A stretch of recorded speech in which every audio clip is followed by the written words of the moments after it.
bon, le vrai drame, c'est que le numérateur, si je remplace x par 1, ça donne 0. Donc, x égale 1, ça donne 0. Et le dénominateur, x égale 1, ça donne 0 également. Et donc, j'obtiens une forme indéterminée. Alors, on obtient une forme indéterminée. Comment expliquer alors bon, bah, vous êtes beaucoup à m'avoir proposé plus l'infini. Bon, effectivement, c'est la bonne réponse.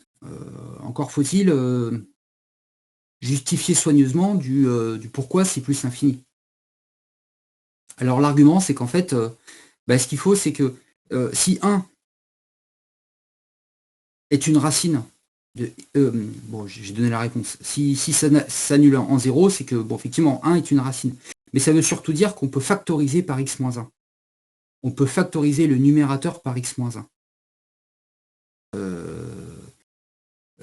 Et donc en fait, si on fait delta, mais d'ailleurs, etc., eh bien, on peut dire que les racines, c'est 1 et 2. Ça, c'est la recherche de ces deux racines, on les avait, on l'avait fait un précédent échauffement. Tant et si bien que f de x, en fait, je peux l'écrire de la manière suivante. Je peux dire que c'est x-1 facteur de x-2 sur x-1 au carré. Alors là, c'est plutôt une bonne nouvelle parce que du coup, bah, j'ai factorisé par les termes qui gênaient, enfin par les termes qui annulaient respectivement le numérateur et le dénominateur. Donc là, c'est le x-1 qui disait que mon numérateur était nul. Pareil qu'ici. Bon. Donc là, du coup, ce que je vais pouvoir faire, je vais pouvoir simplifier. Donc là, du coup, ça va donner x-2 sur x-1. Alors bon, on obtient ça. La conséquence, bah, c'est que bah, maintenant, je vais pouvoir faire mes calculs. Alors, la limite de 1 sur x-1, lorsque x tend vers 1, par valeur inférieure. Bon, bah, x-1, il va se retrouver, il va tendre vers 0, il va tendre vers 0 moins. Donc là, ça va donner moins l'infini, d'une part. Et par ailleurs, la limite de x-2, lorsque x tend vers 1 par valeur inférieure, bah, c'est égal à, bah là, il me suffit de remplacer x par 1, donc ça va donner moins 1. Et là, bah, du coup, oui, parce que f de x, c'est 1 sur x-1 fois x-2. Donc là, on voit bien que... je regarde mon téléphone, savoir si vous m'écoutez, s'il n'y a pas de problème de bug. Non, bon. Alors, là, vous voyez que bah, du coup, je me retrouve avec alors, la limite de f de x, parce que x tend vers 1 moins, bah, ça va être égal à, entre guillemets, moins l'infini fois moins 1. Et ça, par contre, c'est pas une forme indéterminée. Moins l'infini fois moins 1, bah, ça va donner plus l'infini. Ok? Alors après, bon, une autre manière de sentir les choses, c'est que si je prends juste le polynôme du numérateur, si je prends p de x égale x-1, x-2, bah, le polynôme il va donner un truc comme ça. Là j'ai 1, là j'ai 2, c'est un polynôme en sourire, comme ça. Et donc vous voyez que quand je tends vers 1 par valeur inférieure, bah, je me retrouve localement avec une expression qui va être positive. Non, je dis connerie.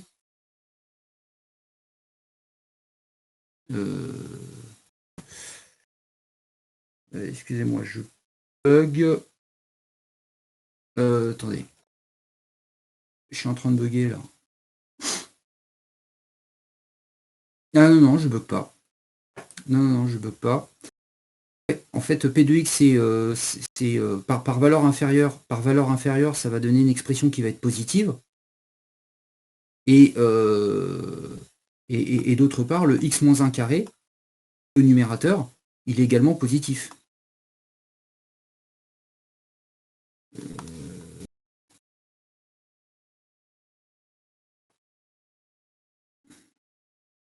Donc il est positif localement, lorsqu'on tend vers 1 moins.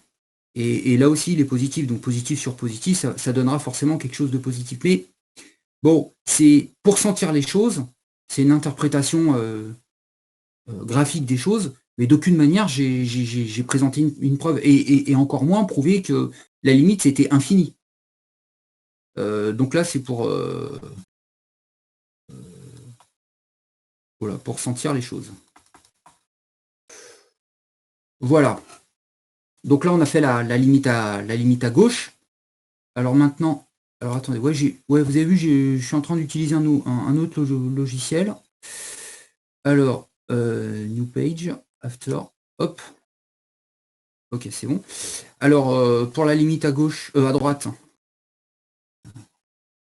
limite de f de x lorsque x tend vers 1 par valeur supérieure cette fois-ci, bah là, ça va être pareil. Hein. On utilise toujours la factorisation de tout à l'heure. X. Alors attendez, c'était quoi déjà la factorisation? Ah non, c'était x-2 sur x-1.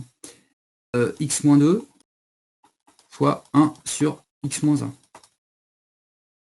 Et là, on a, bon, bah, d'une part, limite de x-2 lorsque x tend vers 1, bon, bah, c'est toujours moins 1. Et d'autre part, limite, alors, en moins, plus, pardon, la limite de 1 sur x-1 lorsque x tend vers 1 par valeur supérieure. Là, cette fois-ci, ça va être, puisque x il est plus grand que 1, je passe le 1 de l'autre côté, x-1 il va être positif. Donc ça va tendre vers 0 plus. Donc ça va être plus infini. Oui, là je me suis gouré, c'est moins 1. Donc du coup, bah, la limite de f de x, ça va être cette fois-ci moins l'infini. Est-ce qu'il y a des questions?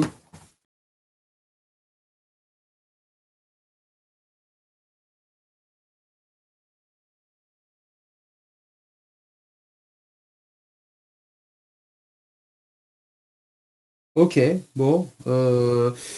Alors, juste par rapport au moins l'infini, par rapport au moins l'infini ici, alors là, vous voyez, j'ai fait le petit graphique du numérateur. Le numérateur, on voit que par valeur supérieure, eh ben, on se retrouve avec une expression qui va être négative. Et comme au dénominateur, alors là je parle de euh, le dénominateur c'était x moins 1 carré. Donc là d'un côté j'ai le numérateur qui va être négatif et le dénominateur pour la forme qui n'a pas été simplifiée. Hein. Le dénominateur va être positif, donc là j'ai négatif sur positif, j'obtiens quelque chose de négatif. Donc là je suis rassuré. Je vous laisse faire la même chose pour G2X. Même combat pour G2X. Donc vous me faites pareil, et puis après vous attaquez le dernier de la série. Pareil, hein, c'est le numérateur c'est x-1 fois x-2. Ouais, c'est ça, x-2. Et le dénominateur, bah là on connaît une identité remarquable. A carré moins b carré. Donc c'est x-1 fois x plus 1. Comme ça. Hein, donc là je barre les x-1. Et il va donc m'en rester x-2 sur x plus 1. Voilà, bon ben, quelle est la limite de g de x lorsque x tend vers 1 par valeur inférieure? Bah là, il se trouve que j'ai même pas de forme indéterminée parce que mon numérateur, si je remplace x par 1, je vais obtenir moins 1. Et mon dénominateur, je vais obtenir 2. Voilà. Et même combat, que ça soit à gauche ou à droite.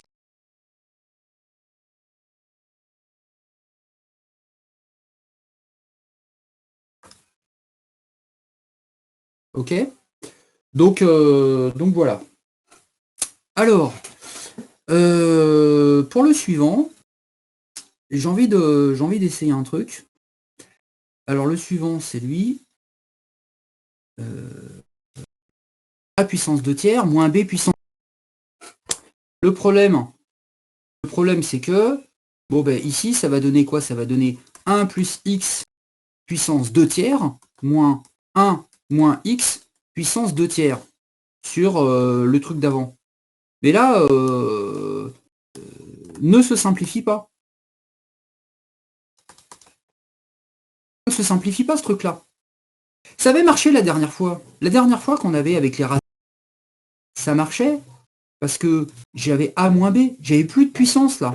Et du coup, le 1 plus x et le 1 moins x, les 1 ils partaient, il restait plus que 2x. C'était avec un log de x la dernière fois. Là, c'est mort. Ah, dégage-toi. Là, c'est mort. Donc non, on peut pas procéder comme ça. Alors l'idée, hop, l'idée c'est de dire que, attendez,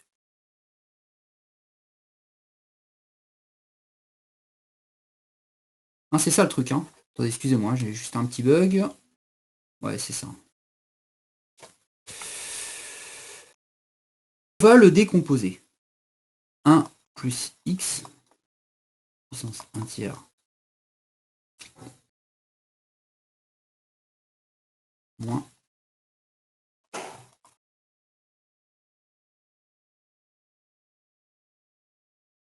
Voilà, il y a peut-être. Alors là, on utilise les dérivés.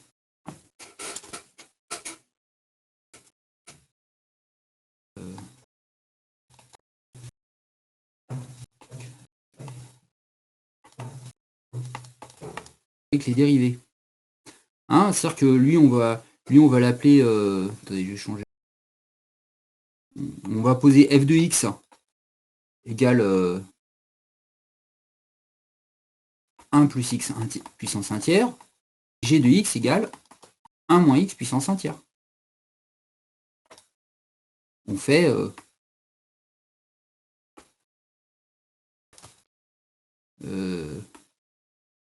dans le même esprit que qu'un exo déjà traité. Hein? Donc là, je vais copier d'écran.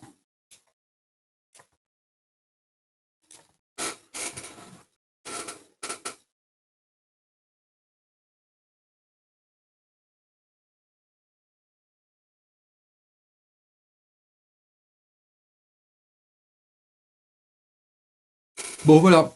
Donc bon bah c'est ça qui fait que faut que vous fassiez un truc comme ça. Est-ce que vous voulez que je vous laisse réfléchir ou on passe à la suite, hein?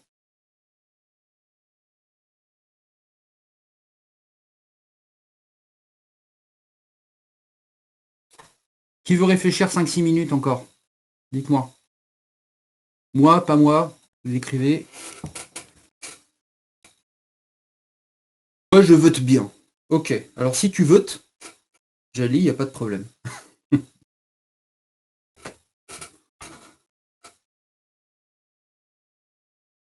Ah Marc, tant que je t'ai là, la disserte, t'as pris contact avec Madame Pinet ou pas? C'est fait, ok. Avec qui d'autre aussi là qui n'avait pas rendu sa disserte? Il est dans le coin Colin ou pas?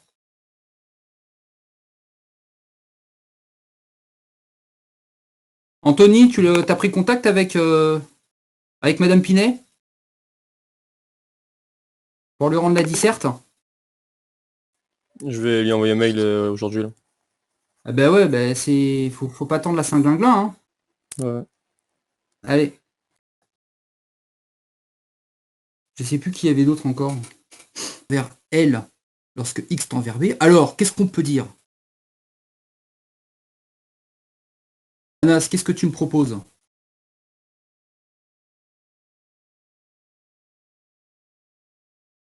Alors, avec nous Anas ou pas? T'es là Anas ou pas?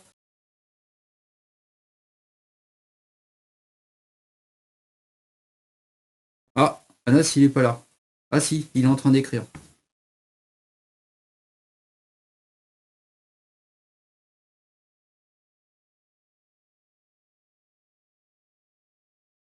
Tu peux prendre la parole Anas hein, si c'est possible. Maintenant si t'es en mode...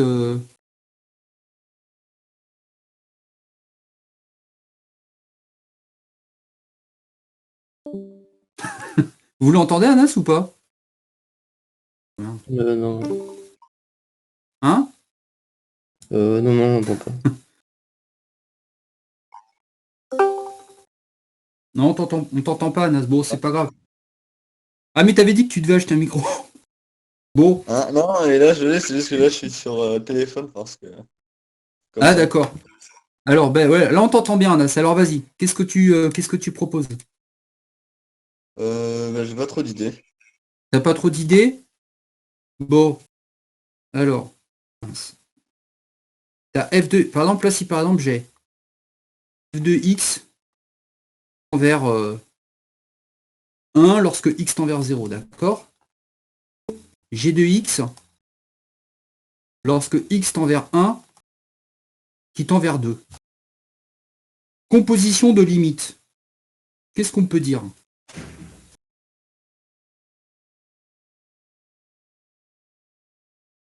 Si par exemple je prends G de f de x, ça va tendre vers quoi lorsque x tend vers quoi? Alors là, qu'est-ce que je mets? Là, qu'est-ce que je mets? Ici, je mets quoi? X tend vers 1, X tend vers 1, ouais. Et là? 2. Enfin, on va faire G de... Ouais. Ben non, parce que regarde, si x tend vers, regarde, si x tend vers, ça va être 0 en fait. X tend vers 0, f de x à l'intérieur, il va tendre vers, Ah oui, ok, ouais, il va tendre vers 1 tend et vers du coup 1. G de Et là, ça va tendre vers g de 1. Et g de 1, il va tendre vers 2. 2.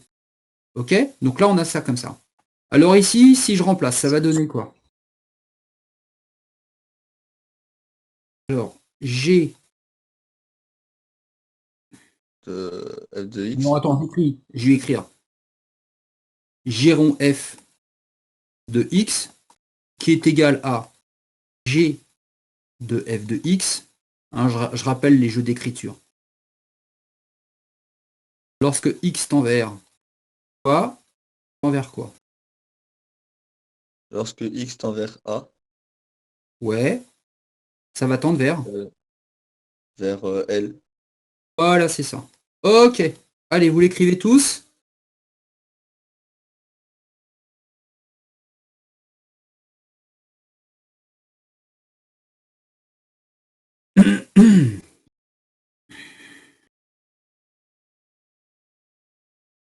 Bon. Alors, bon, cette propriété, elle est encore vraie pour les euros. C'est la composée de limite. Hein. Alors, quelle va être la limite d'exponentielle 1 sur x2 lorsque x tend vers 0? Ben, ce qu'on fait, c'est on le fait en deux temps. Donc là, je commence par 1 sur x carré. Il tend vers quoi, lui, lorsque x tend vers 0? Ben, 1 sur 0, 0 plus. Donc ça va être plus l'infini, d'une part. D'autre part, exponentielle de quelque chose, là cette fois-ci qui tend vers plus l'infini, ben, ça va être plus l'infini. Du coup, exponentielle de 1 sur x2 tend vers plus l'infini lorsque x tend vers 0. Donc la réponse est plus l'infini. Ok?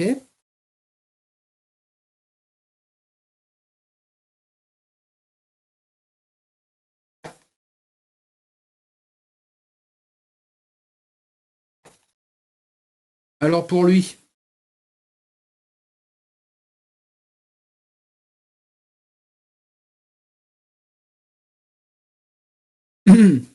même combat, je commence à m'intéresser à 1 sur... Alors là, c'est la limite à gauche. Hein. 1 sur x tend vers quoi lorsque x tend vers 0 moins. Lorsque x tend vers 0 moins, 1 sur x va tendre vers moins l'infini. Ok. Alors,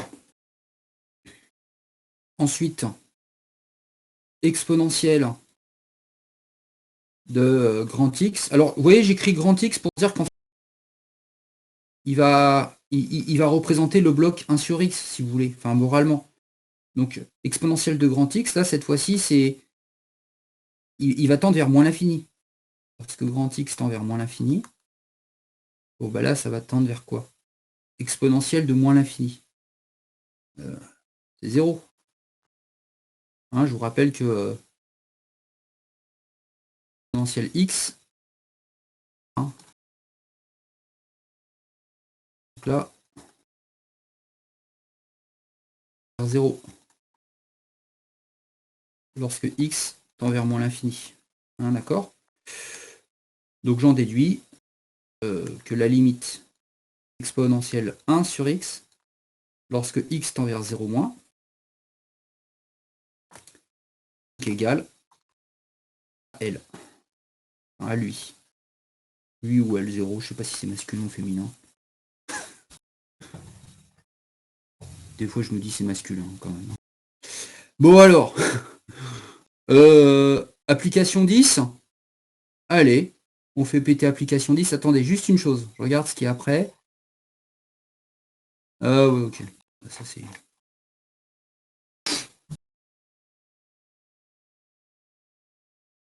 Allez, je vous laisse maintenant chercher l'application.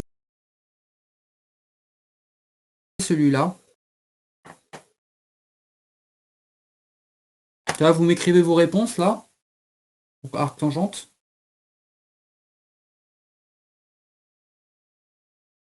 En caché.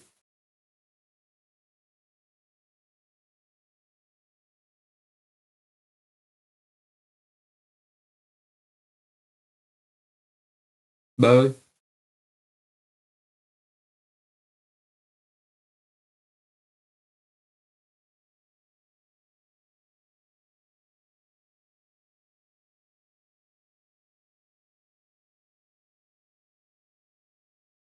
Ok Marine, ok Kevin.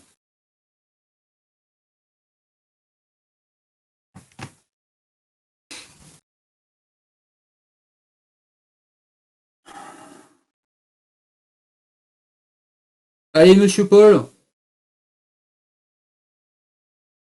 Tu prends la parole, tu me dis. Alors, qu'est-ce que t'en penses? Là, qu'est-ce qu'on met là?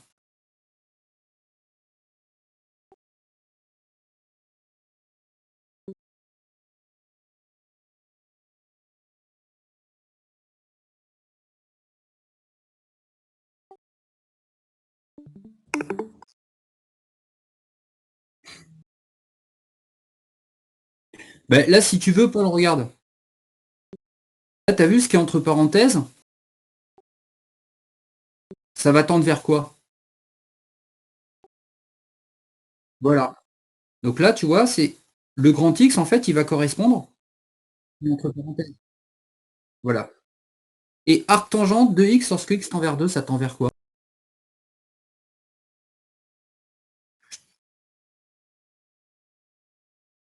Vers 2, pourquoi?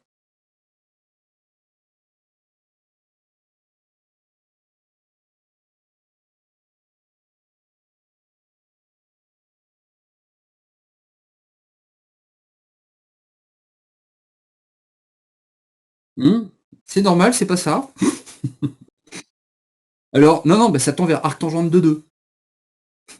Là, tu te dis, il se fout de moi. Non, non. Ça tend vers... Alors après, arc tangente de 2, il n'y a pas de valeur... Arc tangente de 1, par exemple, c'est pi sur 4. Arc tangente de 2, on a rien de vraiment connu pour arc tangente de 2. Donc là, du coup, bah, qu'est-ce que je peux écrire ici, là?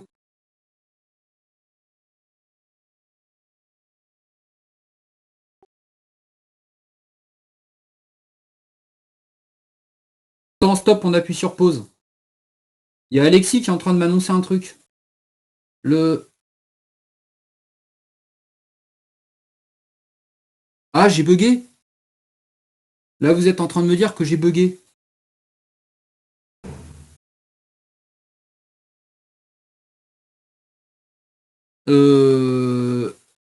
On avait trouvé que cette limite, c'était 1. Vous savez quoi, j'ai oublié. Hein. Ah oui, 1,5 plus 1,5, ok. Bon alors attends, Paul, je t'ai dit une idiotie alors. Lui, il tend pas vers 2, il tend vers 1. Donc là, du coup, là et là. Donc ça fait 1, et là, ça fait 1. Est-ce que tu sais comment savoir tangente de 1, Paul? Ouais, bien joué. Voilà. Pi sur 4. Et donc là, qu'est-ce que j'écris? Ouais, c'est ça, pi sur 4. Ok. Allez, monsieur Kevin, une petite copie d'écran, ça fait longtemps que je t'ai pas sollicité.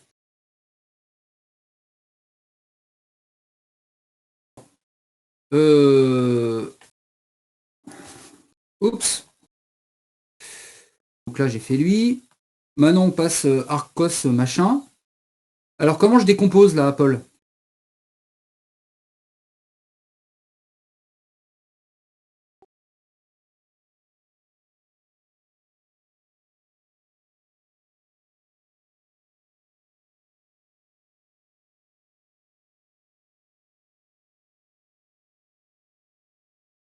Ouais, c'est ça. Alors, je vais m'intéresser à ce qu'il y a à l'intérieur de Arcos. Alors, lorsque x tend vers plus l'infini, on avait dit tout à l'heure que...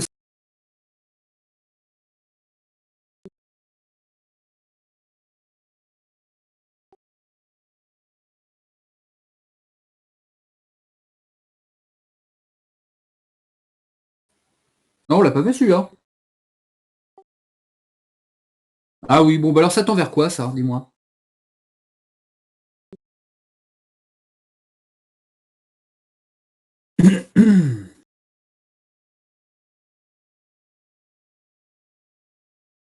Ouais, c'est ça tend vers 1, puisque ce qui est au-dessus de l'exponentielle tend vers 0. Exponentielle de 0, ça tend vers 1. Très bien.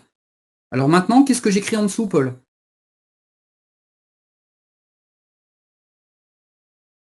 Ouais, ouais.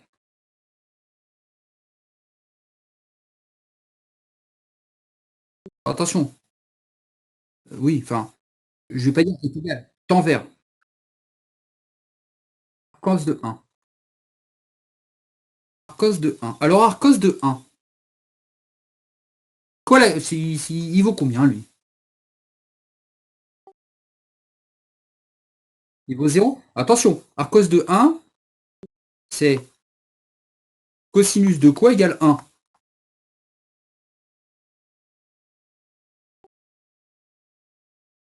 Donc toi, tu dis que c'est 0. Oui, mais t'as raison. Ok. Donc ça donne quoi au final? Bon, bah, la limite de Arcos du business, lorsque x... Ouais, vas-y, Paul, répétez. J'ai pas entendu. Ouais, c'est ça tend vers 0. Donc vous voyez, hein, le principe, c'est un truc moche, compliqué.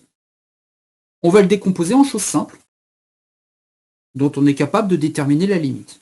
Hein, c'est toujours pareil. Hein. Un truc compliqué, une somme de choses simples. Kevin, à toi de jouer. Déjà fait. Eh ben, tu fais la copie d'écran. Non, mais c'est fait. Ah, c'est fait. Oh. Mais Kevin, c'est incroyable comment tu nous surprends. Bon, alors, vous avez tous trouvé le troisième?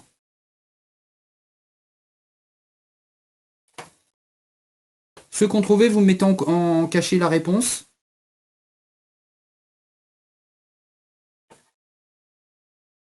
Et moi, pendant ce temps, je fais du ménage. Je fais ça. Merde.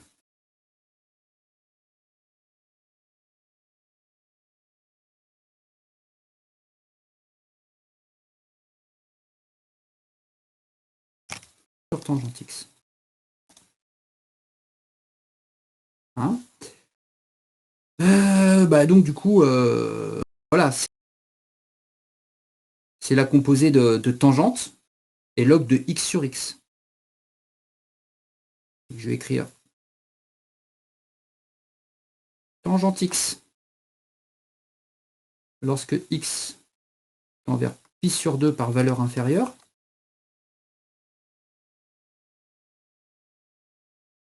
Alors, c'est la réponse.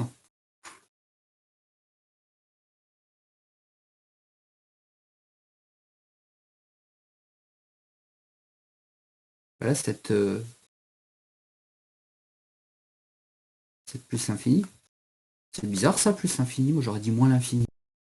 Alors, quand on a un doute, on fait...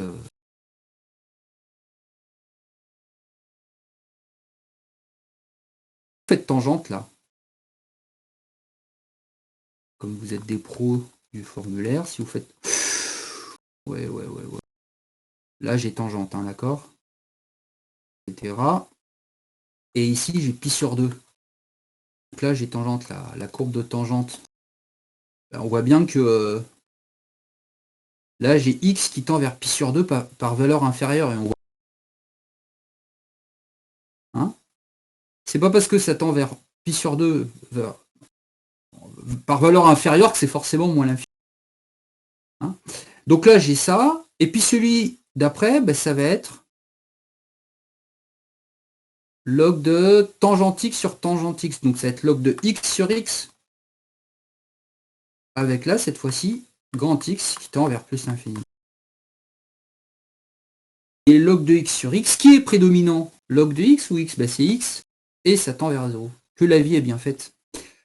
Bon, ben voilà. Du coup, on en déduit.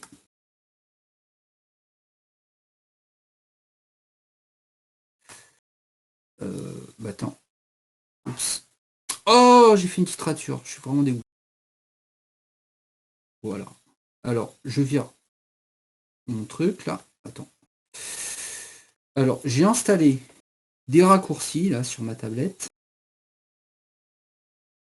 Maintenant, il faut que je les retienne. Voilà. Hop. Ouais, je vais laisser ça, comme ça va stresser. Alors, donc ça donne de log de tangente x sur tangente x lorsque x tend vers pi sur égale 0. Voilà. Bon, allez.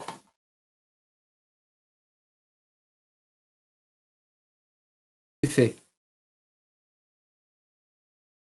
Bon, qu'est-ce que tu fous là, Kevin, là? Ah, c'est bien. Alors, allez, on... Ah, alors. Bon, là, il y a une série de blabla. C'est... Je vous laisserai lire ça tranquillement. Et on se focalise sur la proposition 7. Alors, le prof m'a grave ignoré.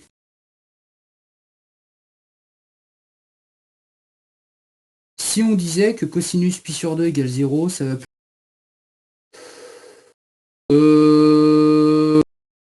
Tu racontes...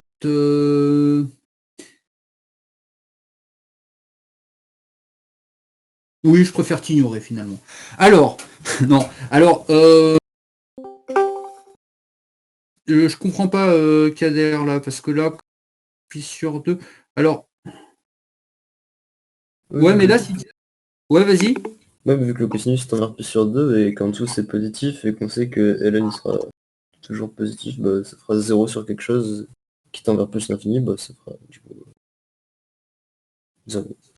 Ouais, mais t'as Hélène de... Ouais, mais...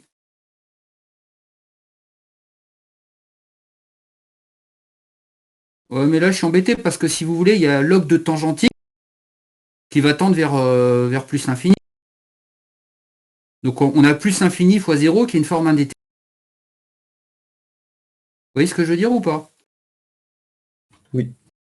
Donc là, ouais, ok, cosine sur 2 c'est égal 0, d'accord? Et log de tangente pi sur 2, ça fait quoi?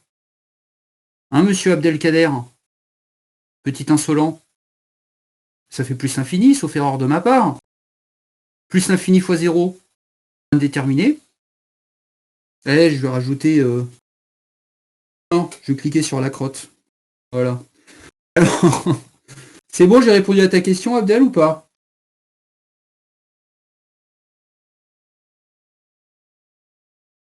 Ok, bah merci, bah de rien. Tiens, s'il y a quelqu'un qui met chez, ah bah tiens, je vais écrire sur chez. Hop là, voilà. Alors, proposition 7. Soit f et g deux fonctions. Ah ça c'est dur ça. Ça c'est très très dur. Si f de x tend vers L1 et g de x tend vers L2, qu'est-ce qu'on peut dire? Putain les gars, ça c'est très très chaud. Hein. Bon alors j'interroge qui?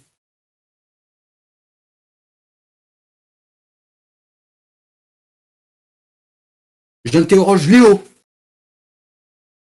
Léo Renard. T'es là ou pas? Qu'est-ce que tu proposes? Eh ben voilà, Léo il s'est connecté, il est parti se recoucher. Ah. Thomas Marine, son porte-parole. Enfin, ouais, il a des problèmes de connexion. Ah, il a des problèmes de connexion. Ouais. Ok.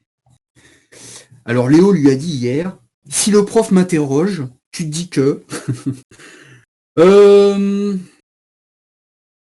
Allez, j'interroge qui au pif? Tiens, Tristan. Si f de x tend vers L1 et g de x tend vers L2. Euh, moi, je sais pas si c'est vraiment ça. J'ai mis L1 plus petit que L2. Bah oui, bah c'est ça, c'est carrément ça, c'est super ça. Alors L1 est inférieur ou égal à L2. Hein, on a f qui est plus petit que g, bah la limite du premier, elle sera forcément que la deuxième. Alors est-ce que la propriété, elle est... Alors si par exemple, j'ai f strictement plus petit que g, que ça entraîne que L1 strictement plus petit que L2. Qui pense oui, qui pense non. Alors vous écrivez oui si vous pensez oui, vous écrivez non si vous pensez non.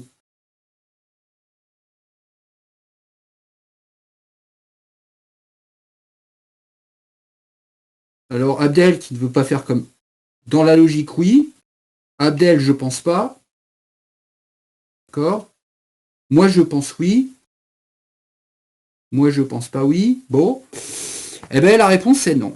Non, non, non, non, non. C'est faux. Cela n'est pas toujours vrai.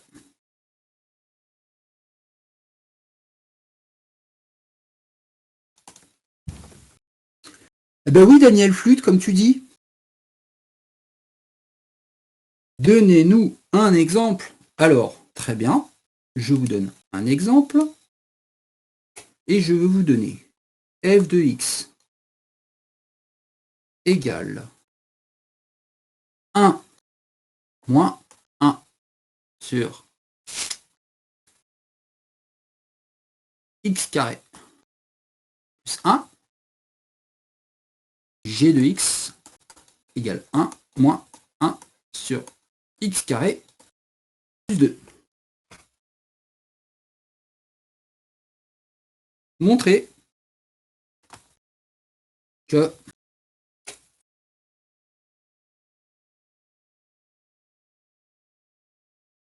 f de x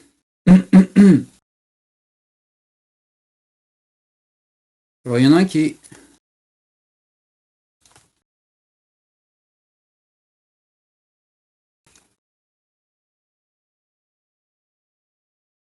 et vous allez me calculer la limite de f de x lorsque x tend vers plus l'infini et limite de g de x lorsque x tend vers plus l'infini.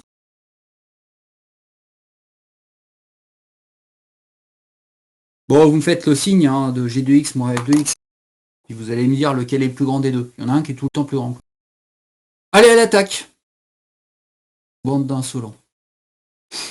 Non, rien, c'est bon. Reprends la parole, Kevin. Kevin, tu sais ce que tu vas faire? Tu vas te taper la joue et on doit entendre clac. Je vais taper sur mon bureau, mais on fait comme si c'est ma joue. Non, c'est pas vous. Voilà, de ma part. Alors, on continue. Donc, tac.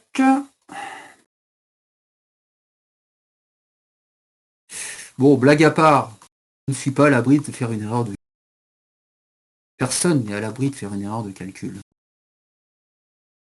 Donc ça donne quoi tout ce bazar? Ça donne moins 1 sur x carré plus 2, x carré plus 1. Donc c'est strictement négatif. Strictement, hein. Strictement. Bon, la conséquence. Allez, petit tunnel. Que là, j'ai donc f de x qui est strictement inférieur à g de x. Ok? F de x qui est strictement inférieur à g de x. Bon. Et pourtant, limite de f de x, parce que x tend vers plus l'infini, c'est égal à 1. On voit bien. Limite de g, tout comme limite de g de x. Donc vous voyez bien que par passage à limite, j'ai 1 égale 1. Donc j'ai pas 1 strictement inférieur à 1. Mais 1, c'est un truc approché, mais comme a dit Thomas, elles n'ont pas exactement la même limite, elles ne tendent pas exactement vers la même valeur. Il y en aura toujours une qui sera infiniment plus petite que l'autre. Pas infiniment, enfin vous m'avez compris. Ouais, j'ai compris ce que tu... Ouais. Pour ça, c'est pas très très logique. En fait, si tu veux, si vous n'êtes pas content, moi je vous invite à vous ramener à la définition formelle d'une limite. La définition formelle d'une limite, comme on l'a vu, on peut prendre d'une épaisseur aussi petite qu'on veut, ça sera toujours la valeur autour de laquelle on sera capable de donner des x à partir d'un certain rang, à partir d'un certain moment. Alors, ouais, c'est sans doute contre-intuitif, mais je peux pas, j'ai pas le droit de dire que la limite de f n'est pas exactement celle de g. Pardon, les deux fonctions ont la même limite. Mais là, vous me prenez bien la tête, là, les amis, là, regardez. Hop, attendez, je vais prendre un autre truc, là. Non, mais on ne dit pas qu'elles n'ont pas la même limite. Enfin, c'est exactement la même, c'est juste qu'il y a la limite de... Enfin, par exemple, pour une valeur 2 qui sera légèrement inférieure, mais c'est la même. Non, mais d'accord. Et vous êtes d'accord que n il est plus petit qu'n plus 1? Oui. Limite de n plus 1, c'est plus l'infini, l'autre c'est l'infini. Vous ne prenez pas le chou. Ils ont tous les deux la même limite, on est bien d'accord. Ouais, mais quand il y en a des limites finies. Ah bon, attends, c'est... Non, mais c'est pas ça, c'est juste qu'on les compare après, en les comparant plus l'infini est plus grand que plus l'infini, mais Ouais. la Bon, limite moi je te de... c'est donne pas- 1 plus 1 sur n et 1 plus 2 sur n. Hein, vous voyez bien que lui est toujours plus petit que lui. Pourtant, on a 1 et on a 1. Ils tendent tous les deux vers 1. Bon, on va pas y passer toute notre life. Si vous n'êtes pas content, formulez-moi de manière rigoureuse la contradiction que vous voyez, la protestation que vous sentez, mais vraiment, hein, faites-le. Vous me dites, voilà, moi je pense que vous aurez un problème de... Et de la manière rigoureuse suivante. Hein, commencez à rentrer dans l'intimité d'une notion, vous verrez que la contradiction elle va se lever automatiquement. Bon voilà, Il ne s'agit pas pour moi de vous clouer le bec, hein, vraiment, bon. Alors, juste un truc, là, il y a le théorème. Vous savez, tous ces théorèmes qu'on a vus, là, avec les suites, quand il y en a une qui tend vers plus l'infini et qu'elle est plus petite que l'autre, eh ben, l'autre aussi, elle tend vers plus l'infini. Pareil pour moins l'infini. Le théorème des gendarmes, le théorème de la limite monotone, hein, si on a une fonction f qui est croissante, ben, cette fonction, elle aura toujours une limite. Soit cette limite, c'est plus l'infini, soit cette limite, elle est finie à partir du moment où la fonction... Eh ben, voilà, on retrouve toutes ces choses qui ont été vues pour les suites, et qu'on avait déjà vues en début d'année. Alors, à partir de là, bon, ben, ce que je vais vous demander, c'est d'attaquer l'application 12. Bon, alors attention, pour cette application, on a une assez bonne...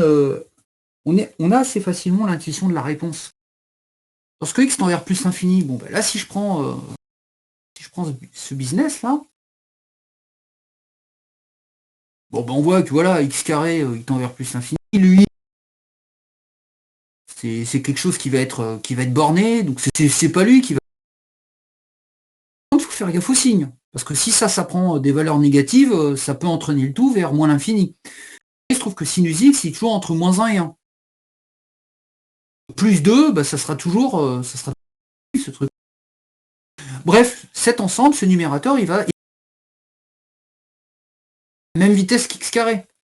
Et puis là, comme j'ai un terme en x, bon ben voilà, x carré va l'emporter sur x. Bref, ça donne... Bon, comment bien rédiger cette histoire? Comment bien rédiger cette histoire?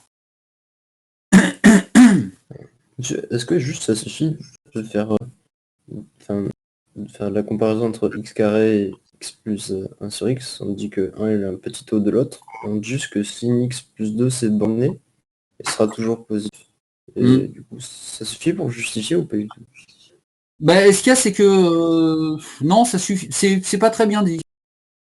C'est pas très bien dit parce que dire que c'est positif, ouais, enfin c'est important de le dire, mais il faut également dire que il va.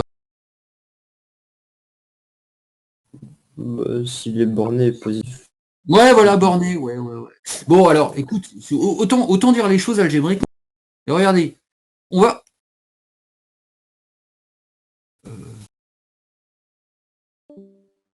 Appliquons le théorème des gendarmes.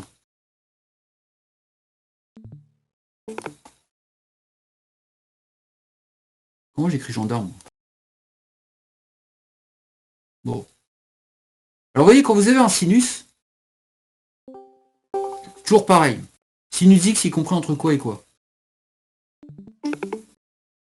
Y compris entre moins 1 et 1. Alors, vous partez de cet encadrement et vous allez me reconstituer tout ça. Le but, c'est arriver à x carré sinus machin sur x plus 1 sur x entre truc et entre bidule. Donc le but, c'est de faire ça. En partant de lui. Et après, lui, on va dire qu'il va tendre vers plus l'infini. Lui va tendre... Et bingo. Emballer, c'est peser. Alors, ce que j'aimerais, c'est que, voilà, vous me déterminez les limites, mais surtout, que vous arriviez à cet encadrement-là. C'est ça que je veux. Donc, ça va tendre. Ça va tendre vers quoi, ce truc-là? Bon, ben là, ça va tendre vers l'infini. Ça va également tendre vers plus l'infini.